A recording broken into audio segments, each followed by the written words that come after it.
Hello everyone, welcome to Z chem chemistry classes. तो भाई आज का अपना बहुत ही अच्छा सा टॉपिक है, ज्यादा बड़ा है नहीं, छोटा सा टॉपिक है जिसका नाम है वर्नर्स थ्योरी।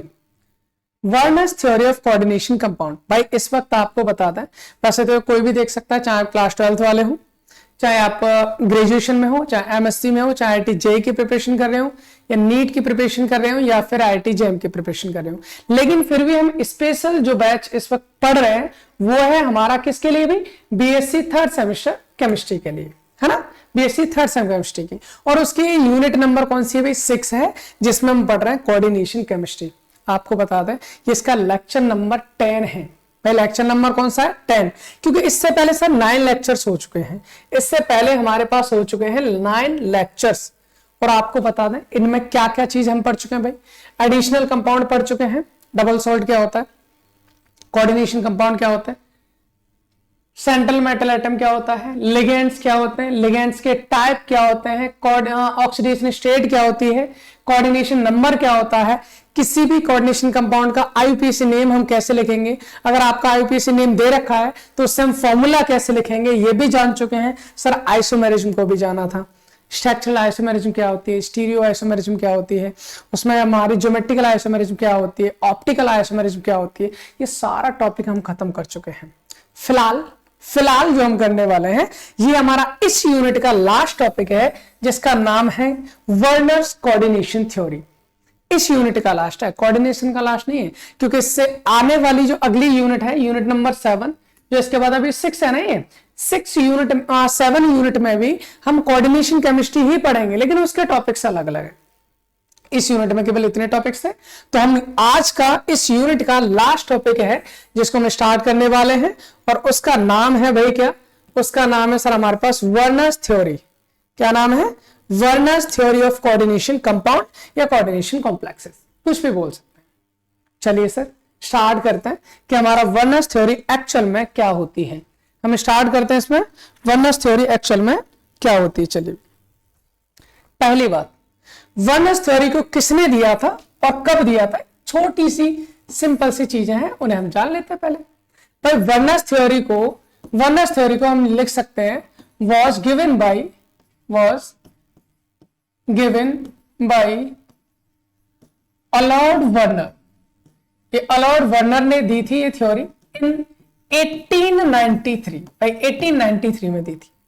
ये तो हमारी सिंपल सी बात होगी, एक हिस्ट्री की बात होगी भाई, है ना। लेकिन इसमें जो सबसे मोस्ट इंपोर्टेंट चीज जानने वाली ये है भाई, ये थ्योरी बेहतरीन टाइप की थ्योरी थी उस टाइम की, बहुत बेहतरीन टाइप की थ्योरी, क्योंकि इससे पहले कोई भी कोऑर्डिनेशन कंपाउंड को नहीं जानता था कि कोई भी कोऑर्डिनेशन कंपाउंड होता है। सबसे पहले किसने बताया इस चीज के बारे में, वर्नर ने बताया।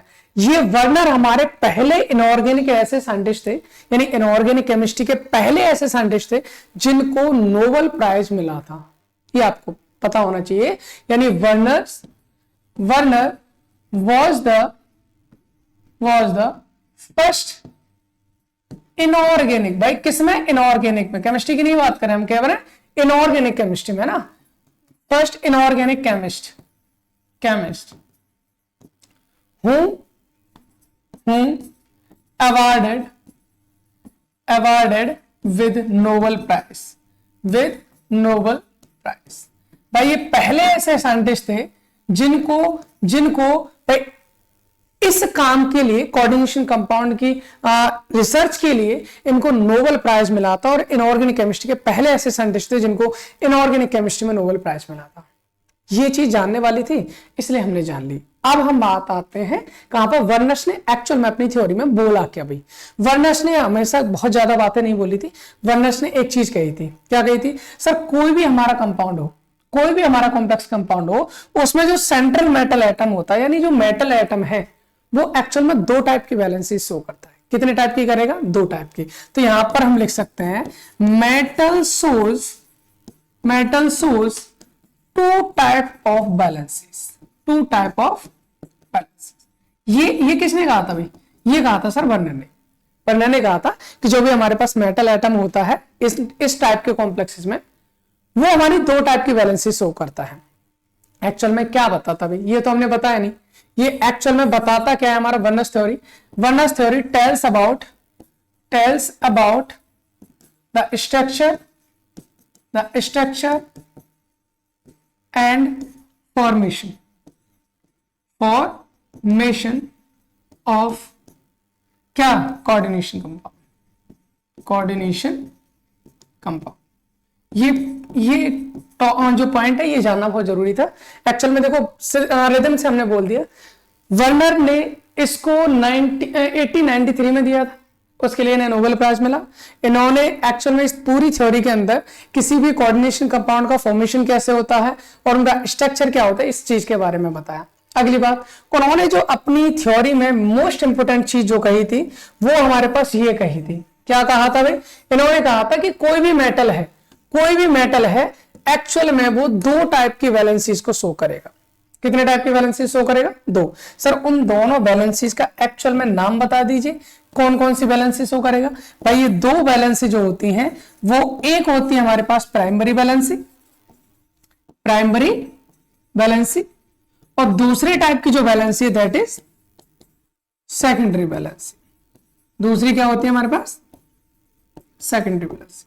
दो टाइप की वैलेंसी होगी भाई, प्राइमरी वैलेंसी और दूसरी है सेकेंडरी वैलेंसी। ठीक है, अब यहां से हम स्टार्ट करते हैं। सर हमको जानना है इसके बारे में डिटेल कि what is primary valency and what is secondary valency. तो हम इस तरह से कर लेते हैं ताकि एक साथ दोनों को पढ़ सके, कोई प्रॉब्लम भी ना रहे हमारे पास। ठीक है ना, दोनों की स्टडी एक साथ हो जानी है। तो मैं काम करता हूं, इधर मैं लिख देता हूं प्राइमरी वैलेंसी को।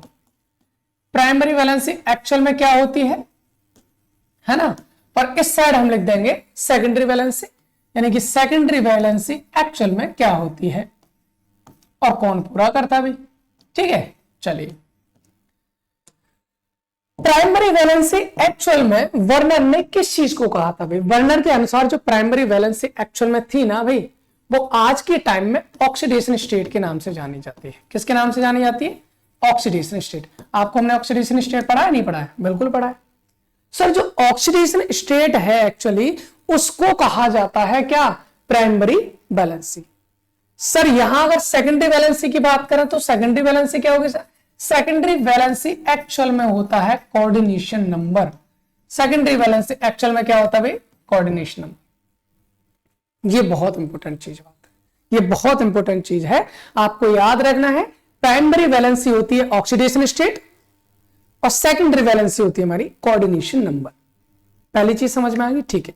दूसरी बात, सर ऑक्सीडेशन स्टेट है तो जाहिर सी बात है प्लस माइनस में तो चलेगा, यानी कि ये जो प्राइमरी वैलेंसी है दैट इज आयोनाइजेबल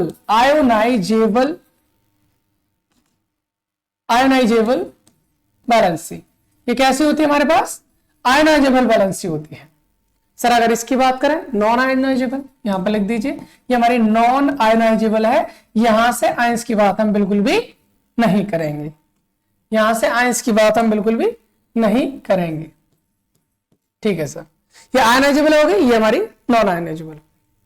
अगली बात सर, अगली बात और क्या जानते हैं हम इसके बारे में? सर प्राइमरी वैलेंसी किसके द्वारा पूरी होती है, किसके द्वारा सेटिस्फाइड होंगी? तो हम यहां पर लेंगे primary valency of any metal satisfied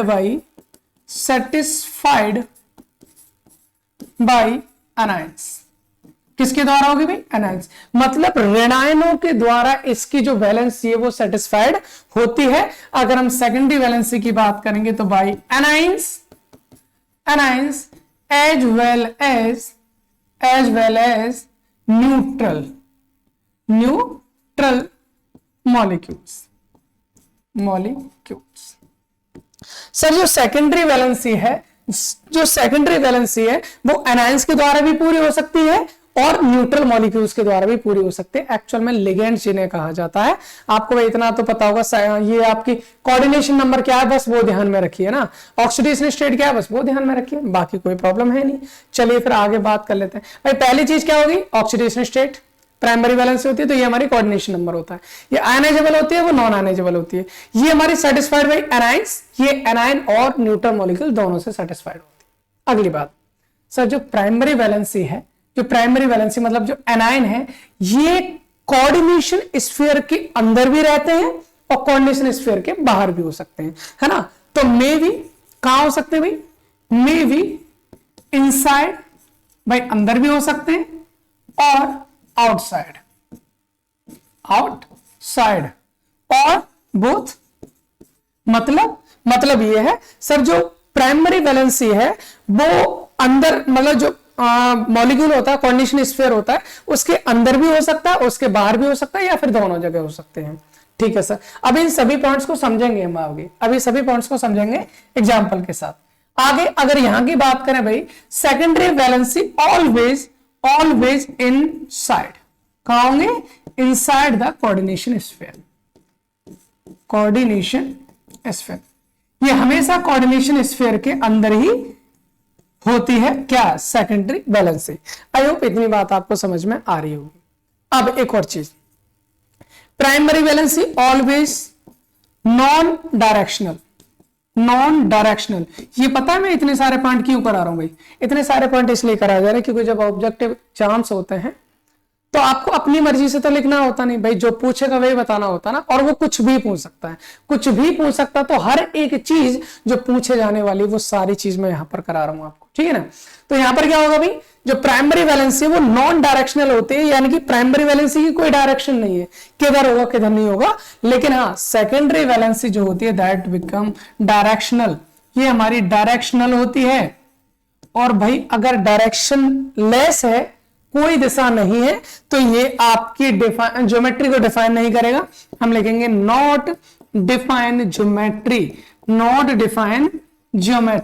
ये ज्योमेट्री को नहीं बताता है, लेकिन भाई डिफाइन ज्योमेट्री। जो सेकेंडरी वैलेंसी है वो डिफाइन ज्योमेट्री, ये आपकी ज्योमेट्री को डिफाइन करता है। ये तो कुछ रहे पॉइंट्स वर्नस थ्योरी के अकॉर्डिंग। वर्नस थ्योरी ने क्या कहा भाई? वर्नस थ्योरी ने कहा कोई भी मेटल हो, दो टाइप की वैलेंसी शो करेगा सर, प्राइमरी वैलेंसी और दूसरी होती है सेकेंडरी वैलेंसी। प्राइमरी वैलेंसी मतलब ऑक्सीडेशन स्टेट, सेकेंडरी वैलेंसी मतलब कोऑर्डिनेशन नंबर। ऑक्सीडेशन स्टेट है तो आयनाइजेबल होगा, ये हमारी नॉन आयनाइजेबल हो गई। आयंस है भाई, आयनाइजेबल है ऑक्सीडेशन स्टेट, तो किसके द्वारा सेटिस्फाइड होगा? एनायंस के द्वारा। यहां एनायन हो सकता है, न्यूट्रल हो सकता है, कुछ भी हो सकता है। आगे हम बात करें भाई अनायंस कहां मिलेंगे? हम बोल सकते हैं भाई कोऑर्डिनेशन स्फीयर के अंदर भी हो सकते हैं, बाहर भी हो सकते हैं, दोनों जगह भी हो सकते हैं। यहां ऑलवेज अंदर मिलेंगे, इनकी कोई डायरेक्शन नहीं होती, इनकी डायरेक्शन होती है। अगर इनकी डायरेक्शन नहीं होती तो ज्योमेट्री को बताएंगे नहीं, और अगर इनकी डायरेक्शन होती है तो ज्योमेट्री को भी डिफाइन करेंगे। इतना आपको ध्यान रखना है। इसके आगे की कहानी यह है भैया, जो वर्नर ने एक्चुअल में अपने एक्सपेरिमेंट किए थे ना, वो अमोनिकल सिल्वर नाइट्रेट पर किया था, है ना। यहां पर लिखेंगे वर्नर स्टडीज अमोनिकल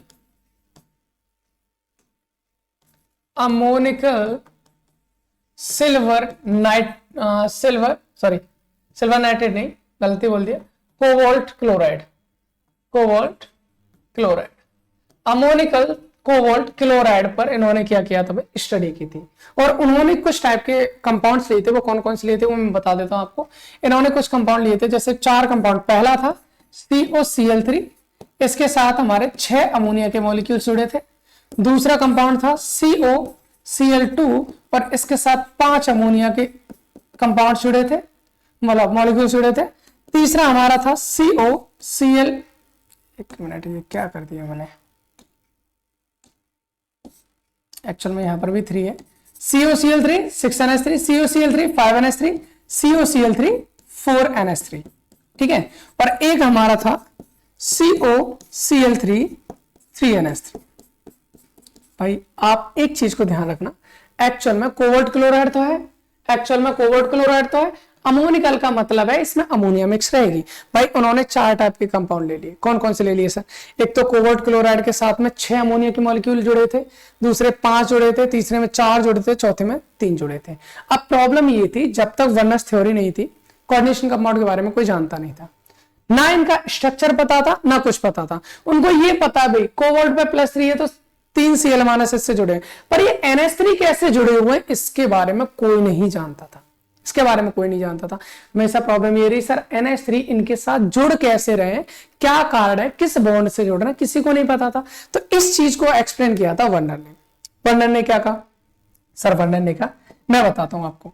इधर मैं ले लेता हूं अपने कंपाउंड्स जो हम कर रहे हैं स्टडी जिसके बारे में, ठीक है सर। यहां पर हम उसकी प्राइमरी वैलेंस की बात करेंगे। किसकी बात करेंगे? प्राइमरी वैलेंसी की। ठीक है, प्राइमरी वैलेंसी की बात कर लेते हैं। और क्या करेंगे सर? यहां हम उसकी सेकेंडरी वैलेंसी की बात कर लेते हैं। चलिए सर, सेकेंडरी वैलेंसी की भी बात कर लेते हैं। उसके बाद सर, उसके बाद इसका स्ट्रक्चरल फॉर्मूला देख लेंगे। स्ट्रक्चरल फॉर्मूला देख लेंगे। ठीक है सर, स्ट्रक्चर फॉर्मूला देख लीजिए। इसके लिए हम एक काम करते हैं, एक टेबल बना लेते हैं। लाइक दिस, हम एक टेबल बना लेते हैं इस तरह की।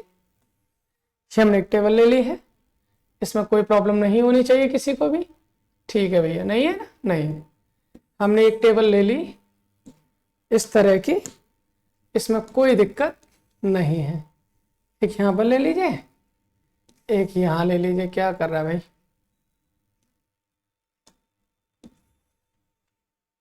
ठीक है, ओके। चलिए अब बात करते हैं। पहले तो सभी कंपाउंड्स को लिख लो जो जो वर्णन ने लिए थे भाई। जो जो वर्णन ने कंपाउंड्स लिए थे मैं उनको यहां लिख लेता हूं। पहला था सर COCl3 और जिसके साथ 6 NH3 जुड़े थे। ठीक है, फिर था हमारा दूसरा COCl3 जिसके साथ 5 NH3 थे। ठीक है, फिर था हमारे पास COCl3 जिसके साथ 4 NH3 थे। ठीक है, एक था हमारे पास COCl3 जिसके साथ 3 NH3 थे। कोई समस्या नहीं है। ठीक है, अब आगे देखिए। वर्णन ने यहां एक चीज और कही थी भाई, एक चीज और कही थी। वो क्या कही थी भाई? वर्णन ने एक चीज ये कही थी, उन्होंने स्टडी किस पे की? अमोनिकल कोबाल्ट क्लोराइड पर। और उन्होंने ये और कहा था कि एवरी मेटल, मतलब ये बोल सकते हैं सेंट्रल मेटल एटम जो है, central metal atom, central metal atom have definite primary and secondary valency. मतलब क्या है? मतलब ये है जो हमारे पास सेंट्रल मेटल एटम है वो आपका प्राइमरी और सेकेंडरी वैलेंसी उसकी फिक्स रहेगी, वो चेंज नहीं होगी। जितनी है उतनी ही रहेगी, उसमें कोई भी चेंजमेंट नहीं हो। जैसे मान लीजिए कोबाल्ट है, कोबाल्ट की जितनी प्राइमरी है, प्राइमरी एक्चुअल में मैं आपको बता दूं कोबाल्ट की प्राइमरी वैलेंसी +3 है, सेकेंडरी वैलेंसी 6 है, तो इसकी फिक्स रहेगी चाहे कंपाउंड कोई सा भी बने। ये वर्नर ने कहा था, हम नहीं कह रहे हैं। बाकी अदर मेटल्स, तो उन्होंने ये कहा भाई कि जो हमारे पास कोबाल्ट है, कोबाल्ट की प्राइमरी वैलेंसी एक्चुअल में 3 है। कितनी है? 3 है। ठीक है, सेकेंडरी वैलेंसी इसकी 6 है, वो चेंज ही नहीं होगी, वो जितनी है उतनी की उतनी ही रहेगी, इसमें कोई प्रॉब्लम नहीं होगी। अब हमको जो बनाना है वो है बहुत ही मोस्ट इंपोर्टेंट काम। वो क्या है? देखो सर, सेकेंडरी वैलेंसी हमेशा कहां रहती है? सेकेंडरी वैलेंसी ऑलवेज कहां? कोऑर्डिनेशन स्फीयर के अंदर ही रहेगी। तो अगर हम इसका स्ट्रक्चर जो उन्होंने बना के दिया वो ये दिया, CO रहेगा भाई, कोबाल्ट तो ये, उसके साथ जो 6 अमोनिया है, ये आपके आयंस तो है नहीं, ये आपके आयंस तो है नहीं, बिल्कुल नहीं, न्यूट्रल है। और हमारे पास 6 है, तो 6 के 6 आपकी सेकेंडरी वैलेंसी को कंप्लीट करेंगे और secondary valency always coordination sphere के अंदर आएगी। बाकी बचा कौन भाई? 3 Cl बचे हैं, और वो 3 Cl चाहे अंदर हो चाहे बाहर हो, लेकिन हम यहां पर कहां लिखेंगे? बाहर की साइड। सर बाहर की साइड क्यों लिखा जाएगा भाई? बाहर की साइड इसलिए लिखा जाएगा क्योंकि अंदर तो 6 से ज्यादा आ नहीं सकते। अगर 6 से ज्यादा एक Cl अंदर ले ले तो 7 हो जाएगी सेकेंडरी वैलेंसी। 7 तो करनी नहीं, 6 ही करनी है, इसलिए हमने एक CO उसके साथ 6 NH3 ले लिए, Cl को कर दिया बाहर। ये आपकी प्राइमरी वैलेंसी बताएगा, ये आपकी सेकेंडरी वैलेंसी बताएगा। अगले वाले का बना के देखते हैं। क्या हो जाएगा? CO। सर NH3 कितने हैं हमारे पास? NH3 है सर हमारे पास 5। क्या सेकेंडरी वैलेंसी पूरी हो जाएगी? हम कहेंगे सर नहीं, हमें 6 चाहिए सेकेंडरी वैलेंसी करने के लिए, और यहां तो केवल 5 ही है। तो 5 है तो फिर एक Cl को आप अंदर ले लेंगे, बाकी 2 Cl बाहर, Cl2। अब इससे क्या हुआ सर? इससे ये पता चल रहा है इसकी सेकेंडरी वैलेंसी कंप्लीट होगी। 6 को 5 और 1 6। प्राइमरी वैलेंसी 2 यहां पर, 1 यहां पर, 3 ही ऑक्सीडेशन स्टेट आएगी, प्राइमरी वैलेंसी भी उसकी कंप्लीट रहेगी। सर इधर देखेंगे, यहां का स्ट्रक्चर हम बनाते तो CO NH3 का होल 4 Cl2, इस बार 2 Cl अंदर 1 Cl बाहर, क्योंकि 6 पूरे करने होता ना। यहां पर भी CO NH3 का होल थ्राइस, 3 ही तो बचे हैं, और तीनों के तीनों Cl भी अंदर। तो ये इस तरह के हमारे पास 4 जो हैं कॉम्प्लेक्स के स्ट्रक्चर हमें बनाकर दिए किसने भाई? किसने बना कर दी? ये दी हमें बनाकर वर्नर्स ने, ठीक है, वर्नर्स ने बनाकर दी। इतनी बात आप ध्यान रखेंगे। इसके अलावा एक पॉइंट और वो पॉइंट हम यहां लिख देते हैं, क्या है भाई पॉइंट ये है, सेकेंडरी वैलेंसी जो होगी ना, या प्राइमरी को लिखते हैं पहले, प्राइमरी वैलेंसी जो है, अगर मान लीजिए आप स्ट्रक्चर बनाते हो, प्राइमरी वैलेंसी को आप dot dot dot dot dot dot dot करके प्रदर्शित करोगे, ठीक है। और अगर आपके पास सेकेंडरी वैलेंसी है, अगर आपके पास सेकेंडरी वैलेंसी दिखानी है, तो सेकेंडरी वैलेंसी दिखाने के लिए आपको सॉलिड लाइन खींच देनी है। इतनी बात आपको ध्यान रखनी। अब हम एक काम करते हैं, क्या करते हैं भाई, इन चारों का स्ट्रक्चर बनाने की कोशिश करते हैं। सर चारों का स्ट्रक्चर क्या होगा? पहला कंपाउंड हमारे पास ये है, हमने ले लिया सर CO, हमने ले लिया, ठीक है, CO ले लिया हमने, ठीक है, कोबाल्ट। अब इसके पास में सेकेंडरी वैलेंसी कोबाल्ट की कितनी है? 6 है ना, तो 6 बॉन्ड तो हमें बनाने पड़ेंगे, बिल्कुल बनाने पड़ेंगे। मैं 6 बॉन्ड बना देता हूं, 1 2 3 4 5 6। सर कितने NH3 है? 6 है ना, तो 6 को NH3 लगा दीजिए, क्योंकि सेकेंडरी वैलेंसी को यही पूरा कर रहे हैं, सेकेंडरी वैलेंसी को यही पूरा कर रहे हैं, तो इसलिए मैंने क्या कर दिया, 6 NH3 यहां पर लगा दिया, ठीक है, ओके। सर अब अगर हम बात करें प्राइमरी वैलेंसी की, तो प्राइमरी वैलेंसी कौन पूरा कर रहा है? Cl तो इनमें से कोई है नहीं, 3 Cl है, और तीनों Cl की प्राइमरी वैलेंसी को किससे दिखाएंगे भैया?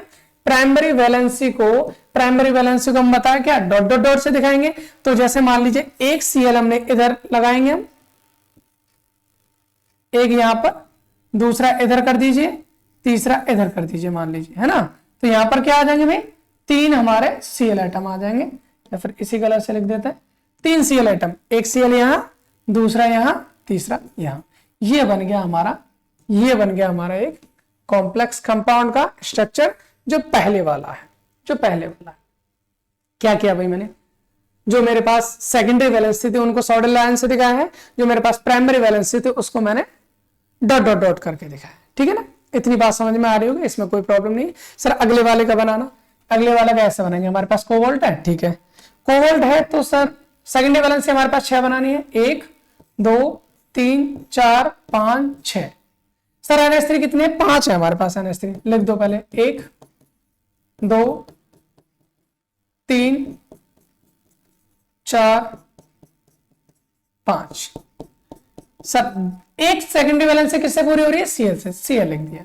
ये तो है, ये तो होगी सर हमारी क्या, ये हो गई भाई हमारे पास सेकेंडरी वैलेंसी। अगर हम प्राइमरी वैलेंसी इसकी दिखाएंगे तो किससे दिखाएंगे? डॉट डॉट डॉट से। कितने Cl है भाई बाहर? 2 Cl है, तो एक Cl मान लीजिए ऐसे दिखा दिया हमने, दूसरा हम इधर दिखा देते हैं, है ना, एक Cl यहां, दूसरा Cl यहां।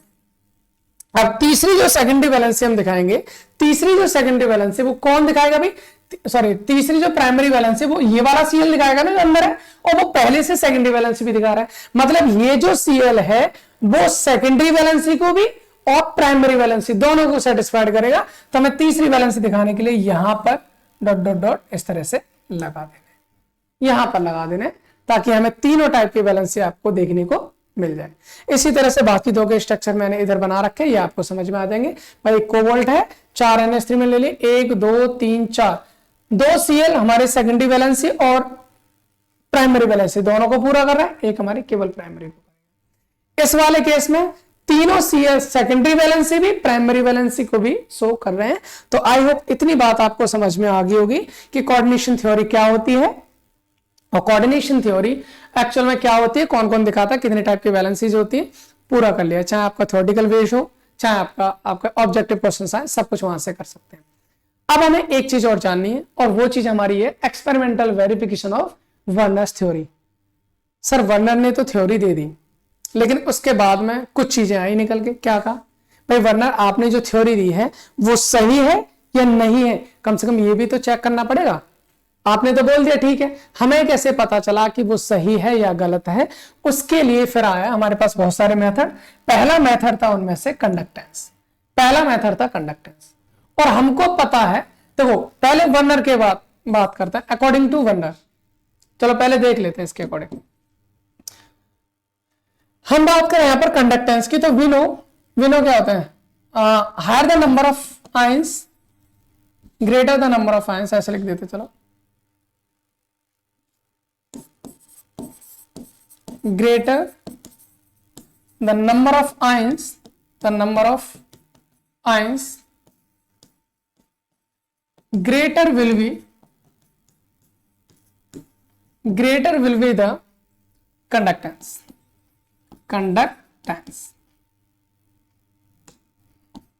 मतलब क्या है सर इसका? कंडक्टेंस तो ज्यादा होता है ना, बिजली का प्रवाह कब ज्यादा होगा भाई, हमें बचपन से पता होता है, हम सीधे सीधे पढ़ते चले आते हैं, सुना भी होता है, जितने ज्यादा आयंस हैं उतनी ज्यादा कंडक्टेंस होगी, है भाई, जितने ज्यादा आयंस होंगे उतनी ज्यादा कंडक्टेंस होगी। तो आयंस किस में ज्यादा है, आयंस किस में ज्यादा है, ये हमें कैसे पता चलेगा भाई? वर्नर ने हमारे पास 4 टाइप के कंपाउंड लिए हैं, 4 टाइप के कंपाउंड लिए हैं, और वो चारों कौन कौन से भाई? पहला तो हमारे पास ये था CONH3 का होल 6 Cl3, यही था बिल्कुल। CONH3 का होल 5 Cl2, यही था बिल्कुल। CONH3 का होल 4 Cl2 Cl, यही था, ठीक है। यहां पर CONH3 का होल थ्राइस Cl3, यही था बिल्कुल, ठीक है। अगर हम इसको मान लो आयनाइजेशन करते हैं इसका, और वो हमने पहले ही सीख लिया था, सबसे पहला जो लेक्चर था हमने उसी में सीखा था। अगर मान लीजिए इसको हम वाटर में डिसॉल्व करते हैं, किसमें करते हैं भाई? वाटर में डिसॉल्व करते हैं। तो सर वाटर में अगर हम इसको डिसॉल्व करेंगे तो होगा क्या भाई? होगा सर ये होगा, ये हमने जाना था सर, जो आयंस होते हैं वो तो अलग हो जाते हैं, ये सब हम पहले जान चुके हैं। 3 Cl हैं तो 3 Cl नेगेटिव निकल जाएगा, 3 Cl नेगेटिव निकल गया, तो बचा क्या यहां से? CONH3 का होल 6 बचा सर, यही तो बचा है बिल्कुल। अब यहां से 3 Cl नेगेटिव निकल के गए, 3 नेगेटिव निकल गए, तो इस पर क्या आ जाएगा? 3 पॉजिटिव आ जाता है। ठीक है सर, ठीक है सर, कोई प्रॉब्लम नहीं है इसमें, कोई भी प्रॉब्लम हमको नहीं है। आगे आ जाइए, आगे इस वाले का केस करते हैं, तो क्या हो जाएगा भाई? CONH3 का whole 5 Cl plus 2 Cl negative निकला। सब जब 2 Cl नेगेटिव निकल के गया तो यहां पर कितना बचेगा? इसके ऊपर 2 प्लस बचेगा। ठीक है सर, यहां पर देखो भाई, यहां बचेगा CONH3 का होल 4 Cl2, कितना Cl निकल के जाएगा? 1 Cl माइनस, तो इस पे 1 प्लस आ जाएगा। यहां पर सर नो आयंस, यहां पर कोई भी आयंस नहीं है। क्यों? क्योंकि ये तो टूटेगा ही नहीं, इसमें तो कोऑर्डिनेशन स्फीयर के बाहर कुछ है नहीं।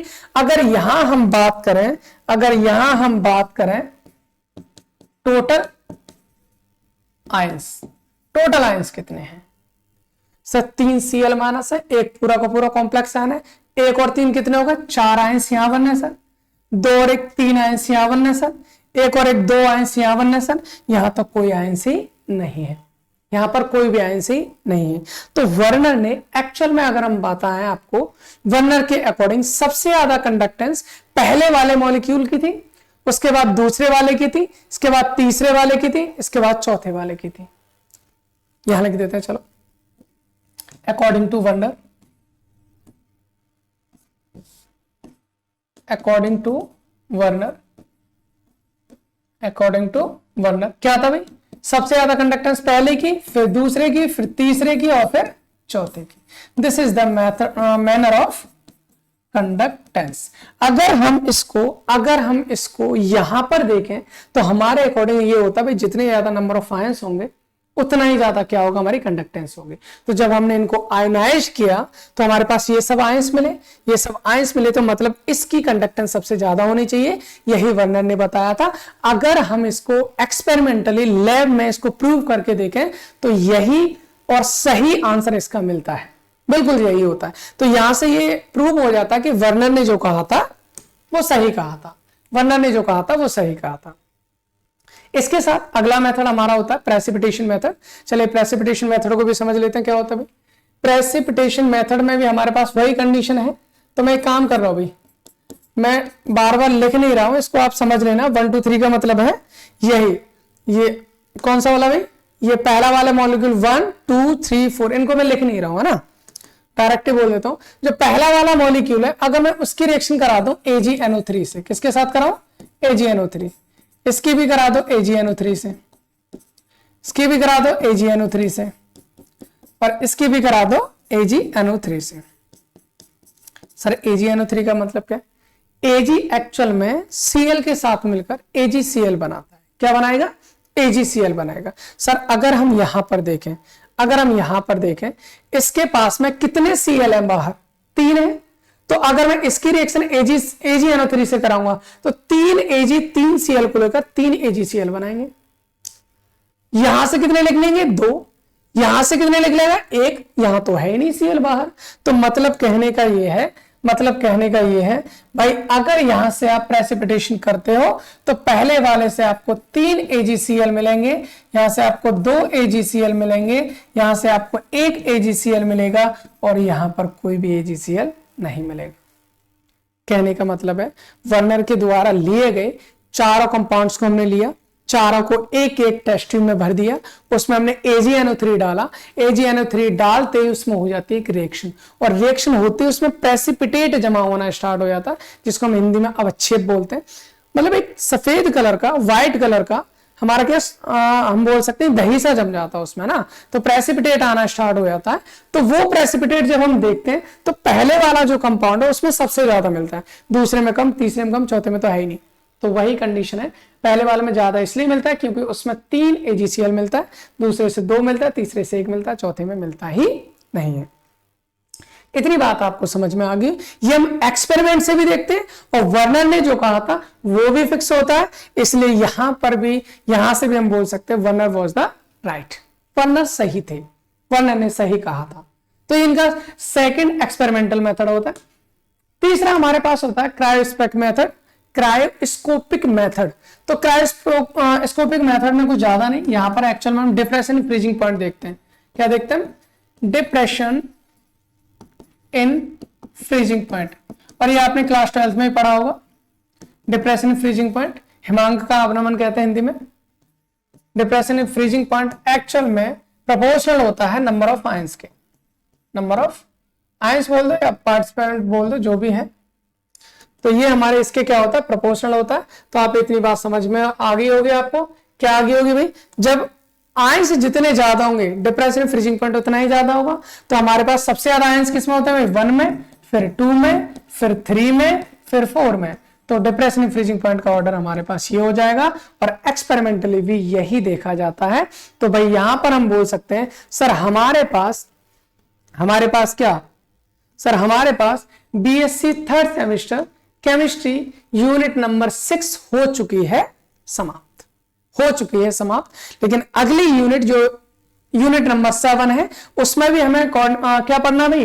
कोऑर्डिनेशन केमिस्ट्री ही पढ़नी है। और उसमें हमारे पास में बहुत सारे टॉपिक्स होते हैं। उसमें एक्चुअल में हमारे पास थ्योरीज दे रखी है, और थ्योरीज कौन कौन सी भाई? मेटल लिगेंड बॉन्डिंग मतलब BVT दे रखी है, CFT दे रखी है, जॉन टेलर डिस्टॉर्शन दे रखा है, क्रिस्टल फील्ड पैरामीटर्स दे रखे हैं, और इसके बाद थर्मोडायनेमिक काइनेटिक स्टेबिलिटी दे रखी है, और इनकी सब्स्टिट्यूशन रिएक्शंस दे रखे हैं। बहुत सारी चीजें हैं। तो फिर से कंटिन्यू करते हैं अपनी कोऑर्डिनेशन केमिस्ट्री के आगे के पार्ट को, जो आपको मिलेगा यूनिट नंबर 7 में। इसके बाद तुरंत चालू करेंगे, कोई वेट नहीं करेंगे। कल आपको इसके भी लेक्चर्स मिलना स्टार्ट हो जाएंगे शाम को 8 बजे। डेली अपडेट मिल जाता है, आप वहां से लेक्चर्स को देखिए, एंजॉय करिए, और साथ ही साथ सबको शेयर कीजिए। चलिए मिलते हैं अगले लेक्चर में एक नई एनर्जी के साथ, एक नई यूनिट के साथ। Thanks for watching.